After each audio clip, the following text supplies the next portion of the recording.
Gara-gara petugas Transjakarta, penumpang tunanetra terjatuh ke got. Sebuah peristiwa yang melibatkan penumpang tunanetra di kawasan Bulungan, Jakarta Selatan, menjadi sorotan luas setelah videonya beredar di media sosial.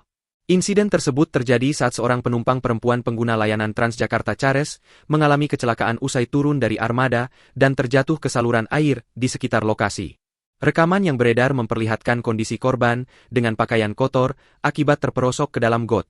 Peristiwa ini kemudian memunculkan perhatian publik karena layanan Transjakarta Chares diketahui dirancang khusus untuk memberikan pendampingan kepada penyandang disabilitas, termasuk penumpang dengan hambatan penglihatan. Berdasarkan penjelasan perekam video, sebelum turun dari armada, penumpang tersebut telah meminta bantuan agar diantar oleh petugas menuju titik yang aman. Permintaan itu berkaitan dengan keterbatasan penglihatan yang membuat orientasi di area halte dan sekitarnya menjadi berisiko tanpa pendampingan langsung.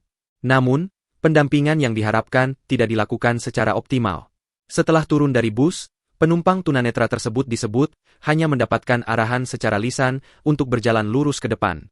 Tanpa adanya pegangan atau pendamping fisik, korban kemudian melangkah sendiri di area yang ternyata memiliki saluran air terbuka berukuran cukup besar. Kondisi lingkungan yang tidak ramah disabilitas ini menjadi faktor utama terjadinya kecelakaan. Di kawasan Bulungan, beberapa titik memang memiliki got terbuka di sekitar trotoar dan akses pejalan kaki. Bagi pengguna dengan keterbatasan penglihatan, situasi tersebut sangat berbahaya apabila tidak disertai pengamanan fisik atau pendampingan.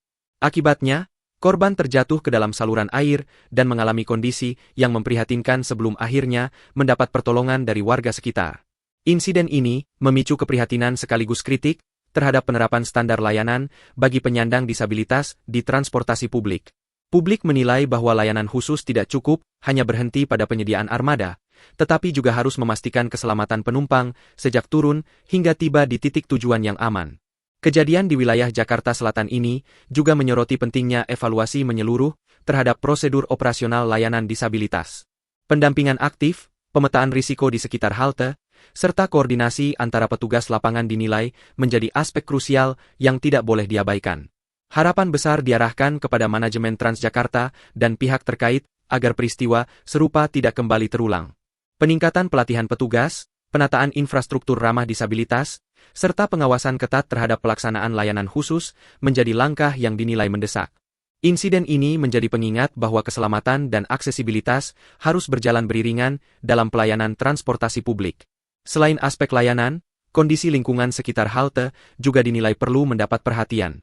Saluran air terbuka di jalur pejalan kaki berpotensi membahayakan siapapun, terutama penyandang disabilitas.